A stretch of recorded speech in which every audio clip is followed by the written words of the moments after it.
The Bad Astro Society is sending 10,000 people to space with NFTs. Charlton Haupt here is in the house. No dragon today, but you got me, Mark Savant. We got Charlton Haupt here to talk about how NFTs and the Bad Astro Society NFT project is sending 10,000 people to space. DJ, run the tape. NFTs are changing the world, and change can feel complicated and scary. But listen, you don't need a computer science degree. You don't need to learn how to code. You just need practical skills to win. If you are here, you are in the 1% of humans that are preparing for this major cultural shift. We're going to keep it fun. We're going to keep it light. We're going to make it practical. Welcome to NFTs Made Simple. Just a reminder, we're not financial advisors. This is not financial advice, and you should do your own research. Hey, let's get into it. Yo, Charlton, what's up? Hey. It's good to see you, man. Yeah, it's good to be back in the booth with you here. We had a great chat the other day. Love what you're doing with the Bad Astro Society. But listen, before we talk about space travel, let's keep it down to earth. Let's bring it back down to earth. And I wanted Charlton give you just a second to kind of talk about what you were doing for your day job previously and how you were able to get out of that and start moving into this project. Why don't you lay it up for me? What were you doing for work 5 years ago? Yeah, so 5 years ago, I was the director of advanced energy management for a company called New Energy Technology. And, you know, I was helping, our largest client was JCPenney at the time, and I was helping them manage their energy systems and working with facility maintenance teams across the country and general managers across the country and EMS. And there's a lot of coordination and data analytics to ensure that essentially schedules were matching up with operations and that things were turning off when they needed to be turning off. And so, yeah, it was a great job. I enjoyed the job. I helped build out 3 different departments in that company and had a fantastic, employee base that really, those guys were fantastic. And at the end of the day, though, I always wanted to do something on my own. And, working for other people is great, but I guess I just come from a long line of entrepreneurs. And the reality is I just wanted to be out on my own and do my own thing. At the time when I was working for them, I'm just rambling on here, but when I was working for them, I still was entrepreneurial. I was still opening up businesses. I think the most stressful time of my life was 2013, 12 to 13. I opened up a Liberty Tax franchise while I was working full time, and I had 21 employees. Oh man! And my grandmother was diagnosed with cancer, and made me the power of attorney. Oh man. Whew, that was really rough. That was a rough go of it. But we got through it and realized I don't want to do taxes for my life. But yeah, just the grind, man. So it was 2 years ago. I'd been in crypto since 2017, and was always just willing to take the risk, willing to do something to get out of just the daily grind for working for somebody else and helping other people's dreams come true and make my own. And so 2 years ago in 2020. I finally made enough from my crypto investments to be able to go ahead and exit and take the risk of building my own stuff and be able to go into that full time. So that's kind of how I got out of that daily grind. Wow, good for you. So we got a crypto millionaire here in the booth. Which, by the way, I have a couple questions about that. I do want to kind of back it up though. You're already managing a team of 21 employees, doing that very well. Then you decide to open up a side project tax business. Right. And how many of these side businesses have you had before you started to find opportunities that really worked for you? So I think the tax business, I would say, is probably the biggest lesson I learned, because in that lesson, I just learned godliness with contentment is great gain. And I had so many employees and so much management. I mean, that was the most stressful year of my life, hands down. And I realized I don't want to be enslaved. I don't want to be enslaved to the grind. I don't want to be enslaved to even businesses. And I knew right out of the gate, I did not want to sacrifice my family on the altar of success in business. And so, I'm a family man. At the time I had one child, and we were going for a second, and it was like, all right, what are we doing? And I'm working, what do you call 18-hour day? I mean, it was just ridiculous. And so I stepped back and just worked for New Energy Technology and just stayed an employee there for a while, because I realized, okay, if I'm going to do a business, then I want to have it be something where don't build my own prison cell. I don't build my own jail. And so I waited. I just, I got really good at that job, and, I advanced there. And I think a lot of entrepreneurs, especially when they're younger, if you don't find success right away, I mean, in all honesty, it's okay to go and work for somebody else. But if you're going to do that, like, do it well. Some people will say, hey, no, do the minimum and go on the side and try and hustle to get your other thing going. It's like, that's fine. But the truth is, you can learn a lot from just sticking out a grind of doing a bunch of stuff you don't want to do for a while. And, I learned so much. I learned how to take ownership of whatever was thrown at me. I learned how to manage people. I learned how to manage systems because I was there long enough to see, the system from A to Z. And then I could say, oh my goodness, here's all the areas I can make it better. And so my number one goal there was I wanted to be somebody who could be fired at any moment in time. That was my number one goal. So I did that in a way. I was like, I'm going to make everything as automated as possible and set everything up so whoever comes in, if at any moment in time they want to fire me, they can do that. And as no good work goes unpunished. And so you do one good deed and you're rewarded with more work and harder things to do. And that's what happened there. And it was a great learning experience. I really like that answer. Just applying yourself 100% to whatever's on your plate. I do think that there's merit in look, I agree with you in what you say that if you apply yourself, you can learn skills that are transferable anywhere. And I agree with that. I also think, though, it's probably a great idea that you're working in somewhat of a similar industry too. I didn't have any history in broadcasting before I started the podcast agency. I just kind of got there. I could just stumbled through it. The other day, my father, who's the owner of the insurance agency I used to run, said to me, "Hey, Mark, do you want to keep your licenses active, and do you want to keep all of your aliases active?" I'm like, "Dad, I got to be honest with you. If something would have to go really, really, really bad, like a really bad, for me to go back to work in the insurance industry. Because I know even if I decided to take a step back from what I'm doing in my business now, I would shift into something that was in the same focus. I would want to continue to grow my skill in this industry just because I found something that I love. The idea of building your own prison is a really scary thing. Yeah, no, and I totally agree. And that was, that at the time I knew that I could tolerate what I was doing at work. Cause when we talk about building your own prison, the truth is if you don't like your job, then you're kind of in a prison anyway, and you're kind of enslaved to that paycheck. And if you're not making enough to be able to go and leave that job, to go and look for something else, and you just feel totally chained and trapped, then that's just a rough situation, And at the time, that's where I was until I worked up and was able to get those paychecks and pay raises, and then also start investing. And then on the side, I got into crypto, and that's, to speak into what you're saying there, I got into cryptocurrencies, and I read the Bitcoin white paper in 2017 and completely fell in love with it. I thought, oh my goodness, this isn't just the future. This is inevitable. Once you understood how the money machine works and how crypto works, you realize, and how Bitcoin works, you realize, okay, no, this isn't a matter of if, this is a matter of when. And so that's when I got into trading crypto and just learning a lot more on economics, and just really dove all into trying to understand it all and teach myself as much as possible. And then, and it paid off for me come 2020. Yeah. Well, blockchain technology is super fascinating.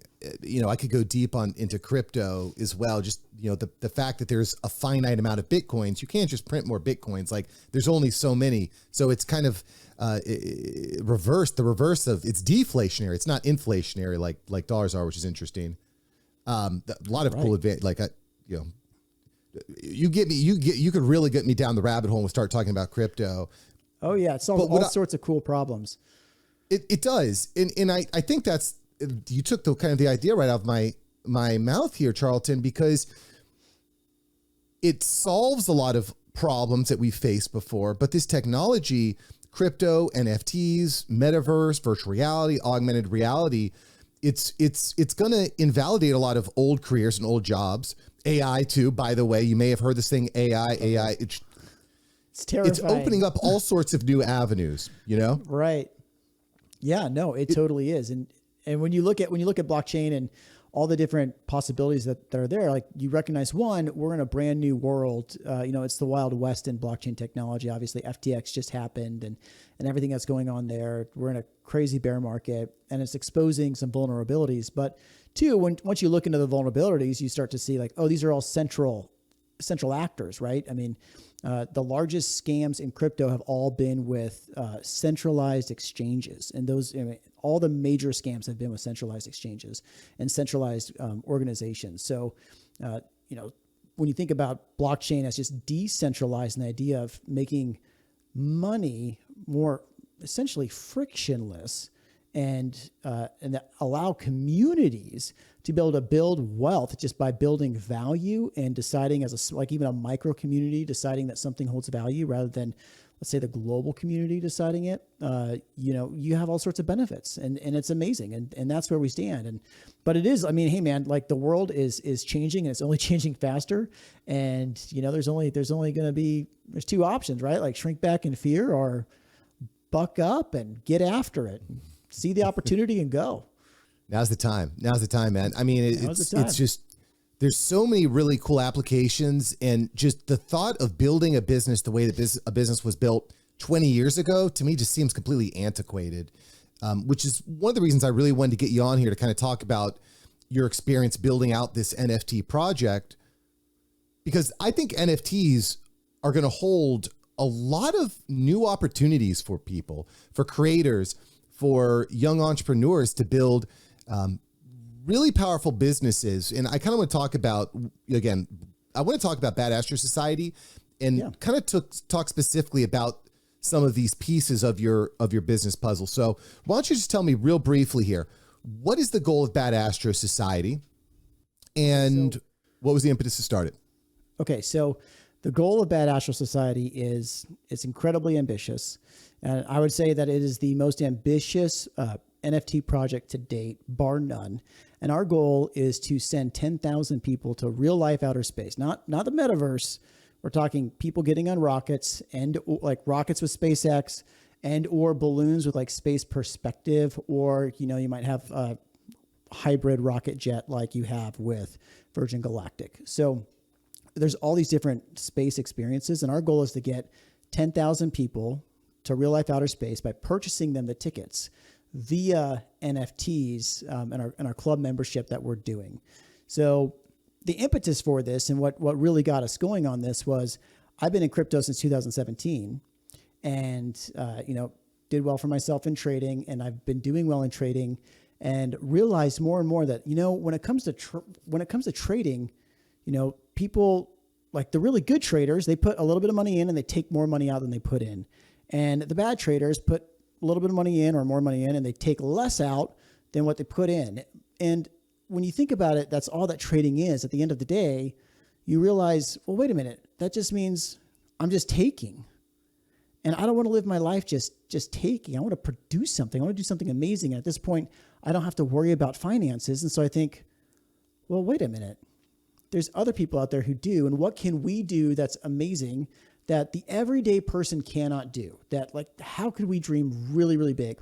So I've been thinking about this for a little while, and my brother called me, and my brother and I, really great friends. We close together, always wanted to do a business together, but could never figure out where our interests align.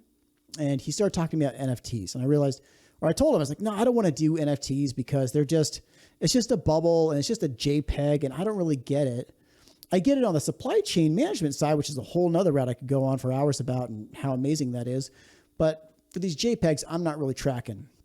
He said, well, I don't know, brother. Just look into it for me. I said, okay. So I started looking into it, and then I realized when I was digging, oh my goodness, because of the fact that you can identify individuals with the NFT, or just the owner. You don't necessarily know who they are, but you have a relationship with an owner of an NFT, and you can give stuff to them via the blockchain, and or do transactions essentially via the blockchain, and you can get royalties off the reselling and purchasing of these NFTs. There's an entirely new revenue stream that's available to businesses that has never really been available before. I mean, you can get royalties, but not again and again and again and again. book sales, they get royalties the first sale, but you're not really getting royalties when somebody buys it at a garage sale. But with NFTs, you can get royalties again and again and again. So you all of a sudden have a new revenue stream, which means you have potential for new business models being developed. And that just blew me away. So I want to stay on this idea for just a moment, because it's, I think, really important for all the operators out there, entrepreneurs, to kind of to get a slightly better feel for what Charlton's talking about here. Royalties. What do you mean by royalty? What if is go into a little more detail. What do you mean by royalty? Yeah. So basically, if you have any artist, whether it's a musician or an author, or maybe somebody who is selling prints of their actual art pieces, generally speaking, whoever is selling it kicks back a royalty to the creator of the art piece, right? Or even in movies, right? You have actors who get paid royalties from every time somebody watches or buys a movie. And if you can't just decide to play a Michael Jackson song without permission in certain venues, right? Or for commercials, they would need to go back to the producers and ask, hey, can we play this? And they would say, yes, you have to pay us, and then you would pay them, and then that money gets spread out and divvied out to people because of royalties. So like when I watch Footloose on Netflix or whatever, Kevin Bacon's making money. Making money. On something that he created, on a piece of art he created 20, 30 years ago, still getting paid. There's the royalty. Right. There's the royalty. So how does that play into the NFT then? So the way it plays into the NFT is because it's on the blockchain. If somebody resells it, that is recorded and tracked. It's all transparent transactions. And so what happens is immediately you are paid a royalty if somebody purchases it. So let's take Taylor Swift, for example. Taylor Swift sells, she's going to have a concert and she goes to sell all of her concert tickets. And let's say Ticketmaster purchases all those tickets. Well, Taylor Swift is going to get money off that first purchase, but when Ticketmaster goes to resell, maybe I don't know the deals there. Maybe she gets some money kicked back from there. But what she doesn't do is if you have the scalper on the side of the road, then they're selling tickets. She's not getting paid for those. She's not getting paid for every single, ticket sale after that. Or you think about football stadiums with, season ticket holders and things like that. They're not getting repaid for the transactions after. Whereas with NFTs, every single one is a payment, on and on. And so you get a percentage of whatever the price is of that. So if the price goes up, you still get that percentage. It's kind of like housing and real estate, right? You get your 5% or 6% realtor fee. Well, if the price goes up, those real estate agents are making more and more as time goes. Right. So it's beautiful. It's beautiful for everybody. It's beautiful for the creator, because if you create an NFT that people want and continue to want, you're going to keep earning residual commissions on that. You're earning your royalty.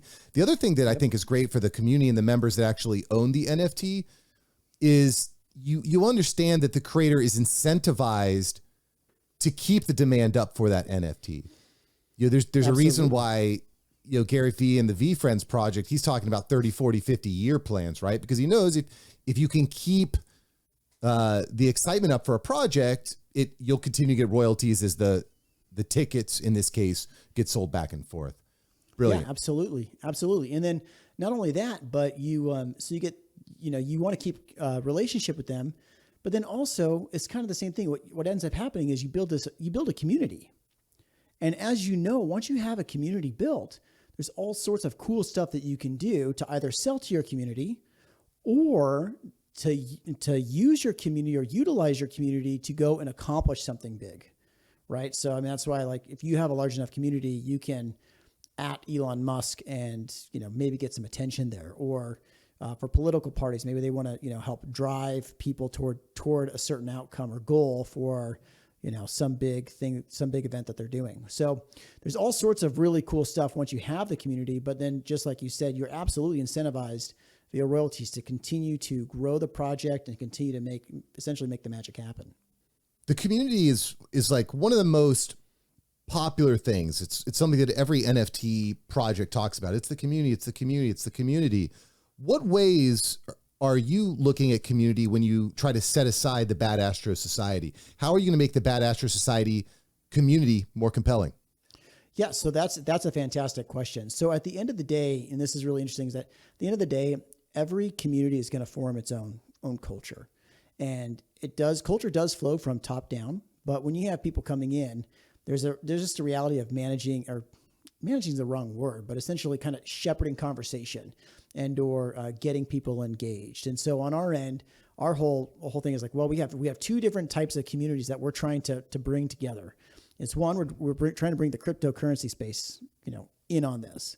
And then two, we're trying to bring the people who are into traveling to outer space in on this. And the interesting thing with us is that we're finding is that the majority of people who are in crypto are younger. And the majority of people who are interested in traveling to space are a little older. And so, like, for example, I talk with a 20-year-old or 21-year-old who's like, yeah, I have crypto. And I tell them we're going to space. They want to come. They say, heck no, I am terrified of outer space. Really? And then you talk with somebody who's, older millennial, Gen Xer, and you say, hey, you into crypto? He's like, no, I'm doing an NFT and we're taking people out of space. Oh man, that's amazing. Like what, how? And so I start to tell them how. They're like, sign me up, I'm down. And so, but within that community pieces right now this is our biggest challenge that we're working to bridge the gap right now is getting the older generation then. I say older, like I'm an older millennial. So, I mean, I imagine you are too. It's like, we're there, I guess. We're not in the 20 somethings, but getting them into like Discord and more onto Twitter and to stay more engaged. And then now we're getting ready to launch an email campaign. And so that way we can stay connected with them, because we know that a lot of them are not going to be getting into Discord and Twitter. You got your family, you got your day job, or you got your business that you're doing, and you don't have time to go into Discord and spend a few hours a day like a lot of these 20-somethings do. Yeah, it's an interesting challenge. It's an interesting problem that you have there. There's one thing that I found building any sort of business is the more clear it is, the more clear you are on the avatar that you're speaking to, and the more clearly you can articulate and address the problem that they have, the more quickly they're going to give you the money. So it's very different speaking to, let's say, a Gen Xer than it is a Gen Zer. The other issue I think that you come across here, just kind of thinking out loud, is with a Gen Xer. Most Gen Xers, heck, the most people in general, don't have like a MetaMask wallet, or they might not actually own an NFT. So there's a bit of education that goes along bringing them in. So, do you start targeting the Gen Xers and the older millennials and maybe even baby boomers? Maybe do you target them first, or are you targeting the young people to get it exciting, build the hype? What's your strategy going into the Bad Astro project? So the first few months we have targeted the younger people. So we have at this point in time, roughly 5,000, just under 5,000 people on our Twitter. And then we've also have, at the time of this recording, we're at about 700 in our Discord. And so we've targeted the younger people to kind of get that community going. And now we're setting our eye on the older generation. And we're realizing, okay, we're in a bear market, number one. So the people who are into crypto are builders and believers. A lot of them are veterans at this point. They've been burned more than once, and everybody who's been into crypto has been scammed at least one time. And so you earn your stripes, you learn some stuff, and you start to realize, okay, I better research everything before I just dive in. And so we have them, but we're realizing like, okay, everybody who's really, really excited about this are generally speaking the older population. And if that's the case, then there's only one way through, and that's the grind of helping them over that curve, that learning curve of, okay, you need to go sign up with Coinbase. It's going to take you about this long. Here's how you do it. Now you need to go to a MetaMask. You need to download that wallet. It's going to take you all of, a couple minutes. And then I need you to transfer the money from here to here. Now you're able to purchase.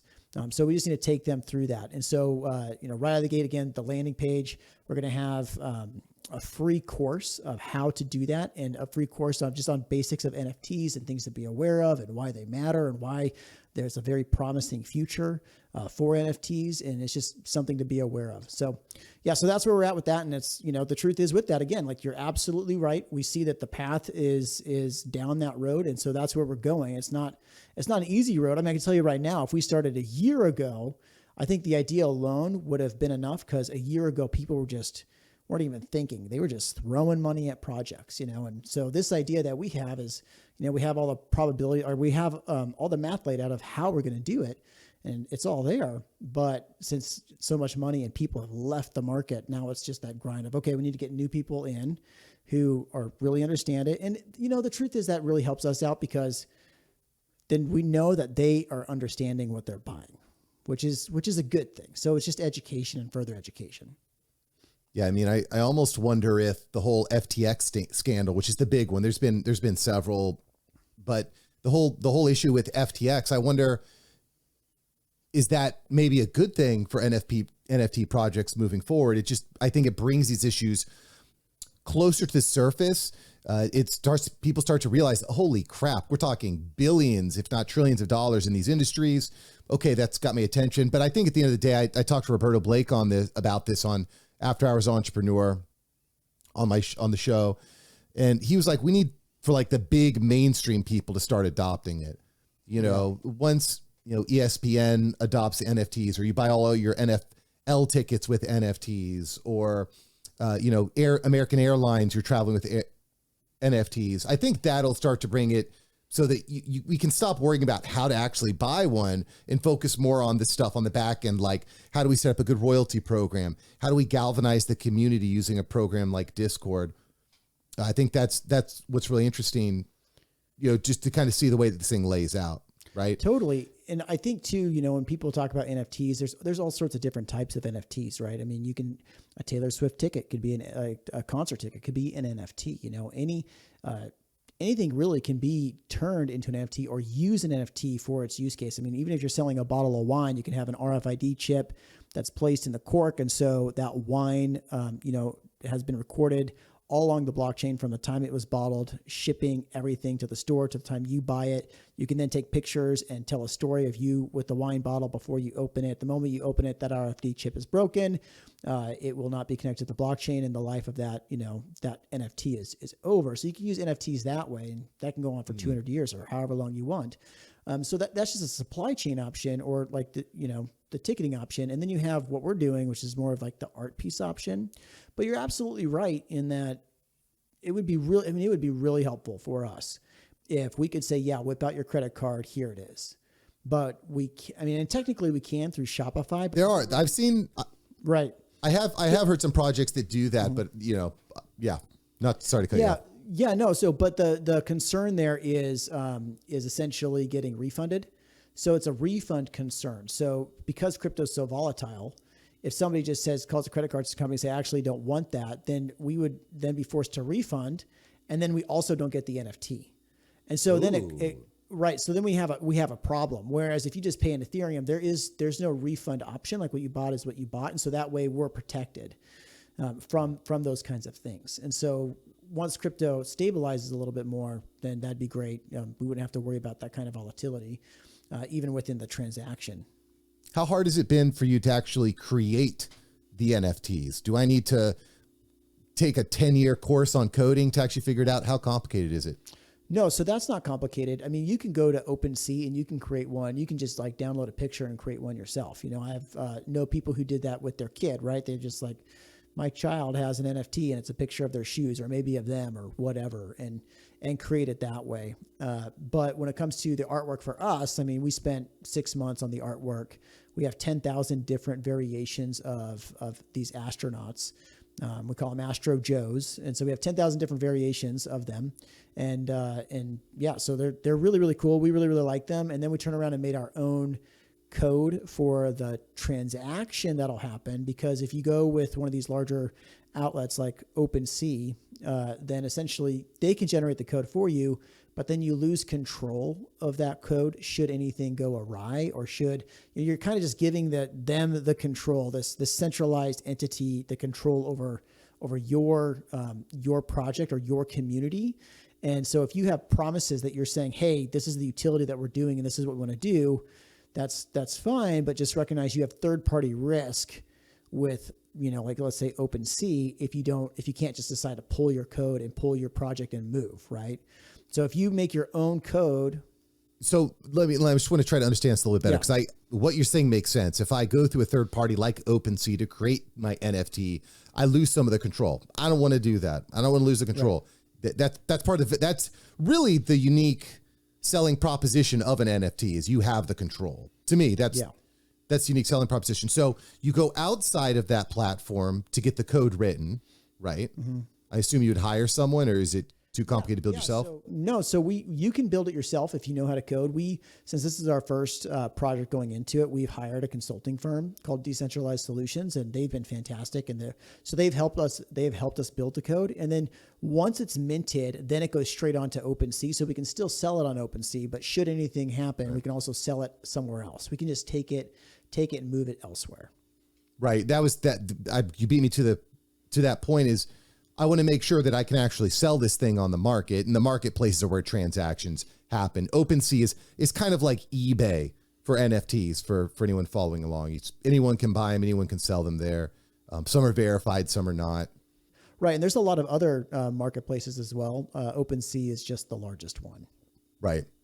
Yeah. Right. Good point. Good point. And by the way, you don't necessarily need a marketplace to sell your NFT. You could be at an event and someone says, "Oh, I like you, Mark. I'd like to know more. I'd like to be a member of your community." Sure. You just need the NFT, and I could do a transaction right there using my phone. Yep, totally.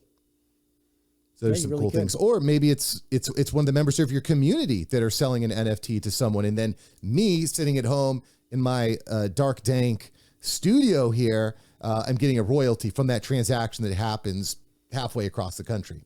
You know? Right. Yep. Pretty cool. You got it. Pretty cool. Pretty cool, I gotta say.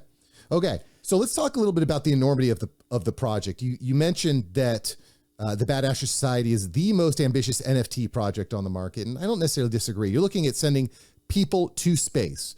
So let's look at this here. You're selling, you're going to be minting your NFT in April at about 2 ETH a piece. 2 ETH. That's about $3,000. Right. A trip to space is almost $500,000. What am I missing here? So 450,000 with Virgin Galactic. Blue Origin, we don't know how much it costs with them because they haven't released their numbers. SpaceX, 55 million if you go now, but they think they can get it down to $100,000. SpaceX does. And then you have Space Perspective, which you're not technically in space. You're at the very, very upper part of the atmosphere.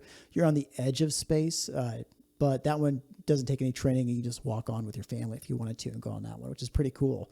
But that one's going to cost you, 130,000 or so. So there's a definite discrepancy. But let's go with the higher one. Let's just say it's $450,000, and for easy math, let's say it's $4,000 or $4,500, and that's a 100x difference from what your purchase price is. So we'll just say that for easy math. So essentially, the way we're going to do it is we're saying, okay, when you buy this piece of art is doubling as a ticket, a real life ticket to outer space in the future. And what we're doing is 50% of that sale is we are taking and putting in the treasury right away. So for future ticket purchases, but remember, we're buying in Ethereum. So a couple of things that we have to make some assumptions when we're talking about math, because there's a lot of what ifs, because we're talking about 2030 is when we like to start purchasing these. And there's a lot that can happen between now and 2030, right? What if Ethereum fails? What about inflation? How fast is the space industry going to scale? All of those things are, up in the air. And all we can do is say, okay, well, what have the experts said about these different things, and look to those and then set our projections according to that. So before I get into how we do it, just, essentially the space industry as a whole thinks they can get their tickets down to $250,000 a person, with the exception of SpaceX and the exception of Space Perspective, should any of our community members want to go that route. But let's take that $250,000 mark and say, okay, we're going to say $250,000 because that's what they're saying. The next is, what is the cost of Ethereum? Now, there's a lot of debate. It's funny because 6 months ago, you could look at this and almost everybody, hands down, was like, Ethereum, $50,000, 2030, which is when we started doing all of our math. Now, of course, everyone's in the dumps. You're like, well, maybe like 20. You're sitting there like, well, how did your metrics change? We all knew the bear market was going to come. So, but let's just say for the math right now, we can always adjust later, but let's just say for the math, $50,000. So really, we're talking that we need 5 Ethereum per person to go at the end of the day, roughly. Now, we're not expecting it to be that because, again, we don't know how much the tickets are going to cost, and we're expecting that the margins are going to be way different than what these projections are. But we have 4 revenue streams right out the gate. first. Primary sale, 50% of the primary sale goes into the fund. And that's a true 50%, not a 50% of the profit. So true 50% of the revenue going toward the treasury. The second is we're going to be taking 50% of the royalties. And that's another 50% of the revenue, not not after tax, not profit, 50% of the revenue of the royalties going straight to the treasury. That's the second. And now the royalties, remember, are earned in Ethereum. So these are traded and sold in Ethereum. So we're thinking about things now, instead of in terms of the dollar, in terms of Ethereum. The third way we're going to do it is we are going to stake that Ethereum and help secure the Ethereum, network. And the Ethereum network, then whoever stakes their Ethereum and helps essentially reconcile all the transactions gets rewarded for their computing power, for participating and staking and, essentially taking the risk and staking their funds. And so we're expecting on the low end a 2 to 4% interest rate a year. Right now, I think it's around like 9% at the time of this recording is what people are getting, but we're just saying, let's just knock it down to 4%. Well, I think that's a fair valuation. Anytime someone is saying something like a 7, 8, 9% return, my ears kind of pick up. So when we're talking 2 to 4%, I don't think that's. Yeah, that's not outrageous. No. Yeah. No. All right, cool. So you've got the primary sale, royalties, staking the Ethereum. I want to talk about that a little bit more in a moment. And what's the fourth main? And then the fourth is we're gonna mint 1,000 ourselves. So we're selling 9,000, minting 1,000, and we're putting those essentially on the sideline to sell at a later time. Either we sell it through raffles, or we put them out there to sell for auction, and slowly sell them. So that way the treasury can take advantage of the higher market prices. And so, and then again, 50% of the revenue straight from that is going to the royalties. So as time goes and these increase, then we should be able to increase that initial amount, exponentially.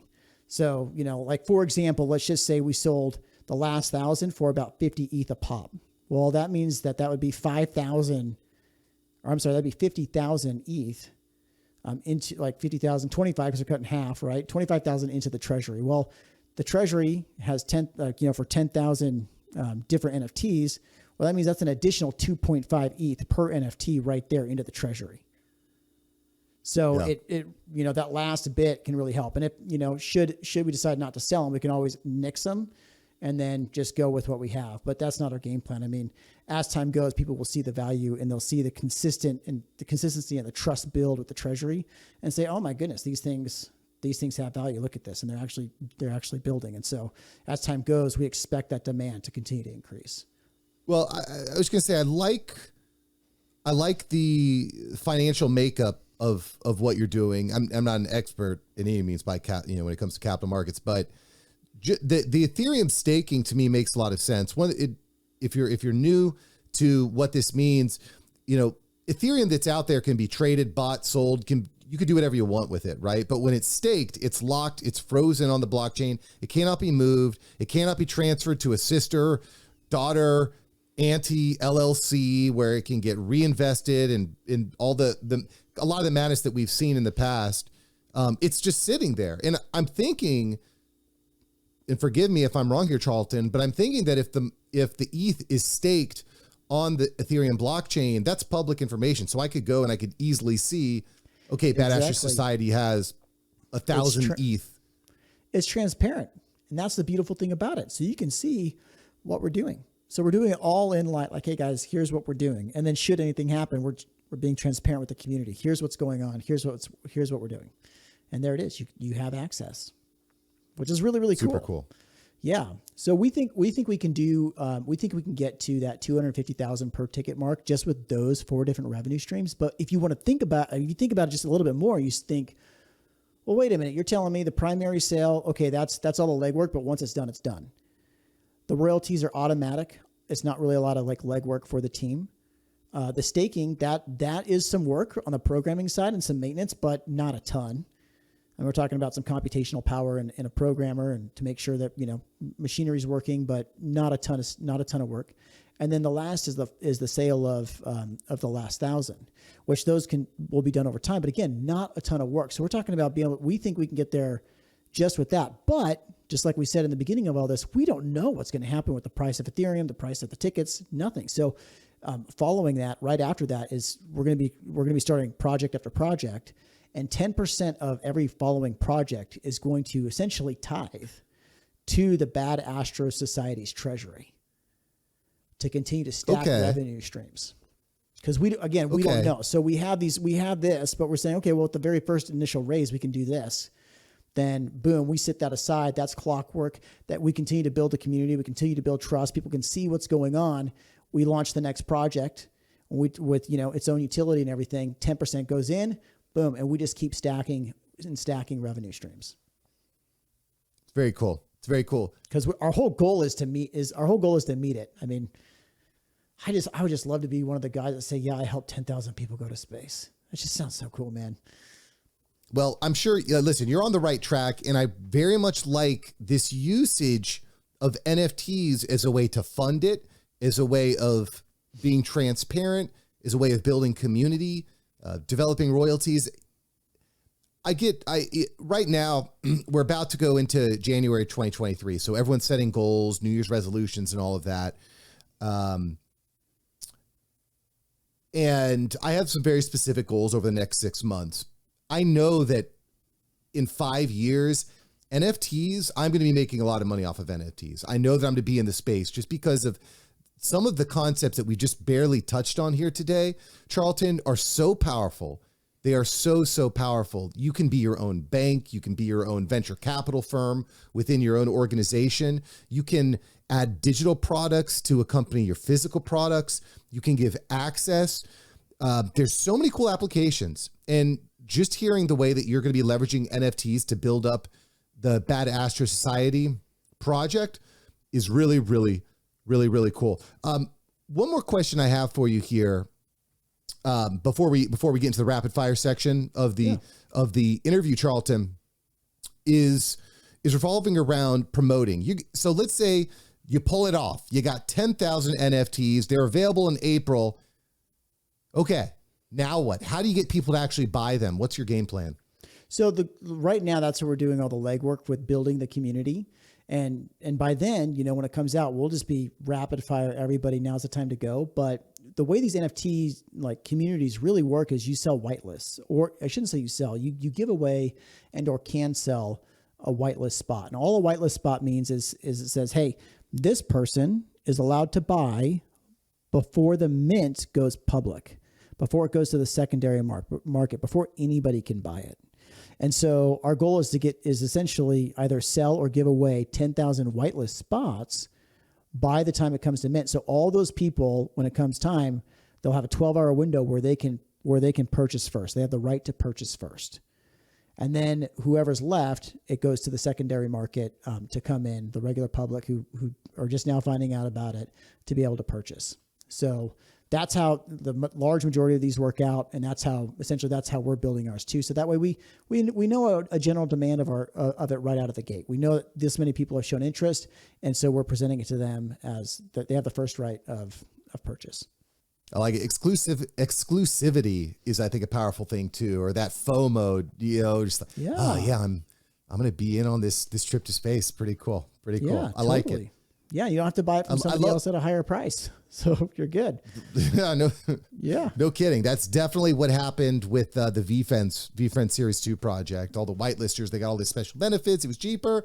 And then I came in and bought it just over an ETH, and now it's worth about 0.4 ETH. Right. So it goes. Although again, I'm in it. I'm a long termer. I'm not in there to like buy the VFriends and then sell it. I'm in there to buy the Bad Astros and quickly flip it. If I'm going to buy in, I'm buying in for the long term. That's just the way that I roll. Yeah. And that's, in all honesty, when you talk with enough people, I've just learned ideas can be great, but at the end of the day, you really are investing in the people. And the question is do you believe in the people? And if you believe in the people, then, why be concerned about making a quick buck, right? Like, go for the long haul and be in it. So I'm the same way. I think every NFT I've bought, I have not bought to flip at all. I've just bought it and put it in storage, and I thought this thing's going to zero or it's going up, but we're not touching it for a while. That's fair enough. Going up literally to the moon in the case of the Bad Astro. Which is so cool because everyone talks about going to the moon in the crypto space, and yet we're saying, hey, literally, but let's go. Let's go. It's like a meme come true, man. Enough talk, more go. Enough talk, Absolutely. more go. Cool. All right. Well, Charlton, where's the best place to find you on the interwebs? So me personally or the Bad Astro Society? Wherever you want me to go. www.badastrosociety.com. That'll bring you to our website, and you can read up on our, just our entire value proposition and what we're doing and the other benefits that come along with the club membership besides just going to space, because our goal is to be a blessing to people. And we know that we have a 7-year journey before we start purchasing these. So we want to, just as you said, continue to incentivize and build up the community and build a lot of excitement around it. And so there are other things going on there. So badastrosociety.com. You can also check out, if you're just looking for us on Twitter, it's, same thing at Bad Astro Society. And then, and there you can find our link, our link tree with all of our other links, essentially all of our other platforms that we're on. And we'd love to see you. We'd love you. If you want to get into the whitelist, join our Discord. And it doesn't take much to get a whitelist. We just, at the end of the day, kind of know who you are and know if you're serious and you want to buy, and then we'll give you one. Dig it. And guess what? I'll put links down below to make your life very easy. If you are wanting to get more involved in the NFT space, Twitter is the place to be. That's where it goes down. Twitter Spaces, Twitter. You've probably heard of it. Pretty big platform. World's richest man owns it. Yeah. Causing waves. That's the one. That is the one. That's the one. All right, cool. Charlton, drum roll, please.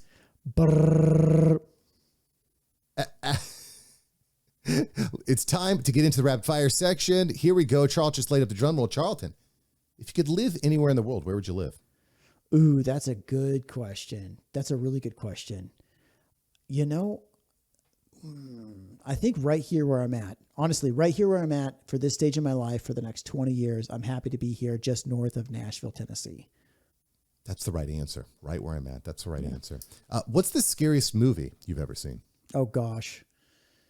I hate scary movies. Scariest movie I've ever seen, man. I don't know because, so when I was a kid, I'd watch horror movies with my mom because she just thought they were funny. And my mom's got this great cackle laugh. So if my mom laughs at something, it doesn't matter how messed up that thing is, you're laughing too. Like, it's contagious. And so I grew up laughing at all these things. But now I'm older. It's like, you know what? Okay, probably anything with any scary movie with like demons and stuff. Like, no, get that out of here. I don't want to touch it. Yeah, they creep you out a little bit. Okay. Yeah. Now we know your weakness. Yeah. We know Charlton's kryptonite. If you could be any kind of animal, what would you be? Man, you got some tough questions. Any kind of animal. That's why they pay me the big bucks. Yeah, buddy. Any kind of animal. What would I want to be? That's a really tough one. Probably. Yeah, I would say like a bird, because flying just sounds like fun. So, but I probably want to be like a tropical bird, not like an eagle. I want to eat like fruit and stuff. So maybe like a parrot in the middle of the Amazon or something. I'd be happy. We're good. Okay, that sounds like a pretty good deal there. All right, cool. Yeah. If you could sit next to anyone on a plane, who'd you sit next to? Ooh, probably. Oh man, probably Trump. I'd probably sit next to Trump. I'd probably sit next to Trump. He would just be talking the whole time. He'd be talking to you. That'd be rough if you're trying to sleep on the plane. I mean, I think because I think about like people that you could really get value from, like an Elon Musk or somebody who is very intelligent, ask all sorts of questions. But I think, truthfully, when you're on a plane with somebody, it's more like I just want to be more entertained or excited about the conversation as a whole. And so if I got Elon Musk talking if I got Trump talking with me, I think the whole thing would just be very entertaining and very quotable. I could Trump's like, watch what I'm about to text Rosie. Watch this, Charlton. Watch this. Watch this. Yeah. I would die laughing. Like, do another one, Trump. He's a character for sure. Yeah. All right, cool. Final question here for you, Charlton. If you had 10 seconds with yourself 10 years ago, what would you say? Buy Bitcoin. It wouldn't be like crazy life advice. By the grace of God, I've learned a lot, and I don't have any regrets. And I'd love to, I like the fact that I learned all those lessons, experientially. The only thing I could look back and say that was just an obvious no-brainer. I heard about Bitcoin 10 years ago, and I was just like, okay, whatever, and didn't even look into it. So I'd probably just say buy Bitcoin. Wise words, Charlton. When you're back in time in that DeLorean, tell Mark too, because Mark 10 years ago could have used that tip. Yeah. Charlton, thanks for joining the show today, brother. Hey, thanks, Mark. Have a good one.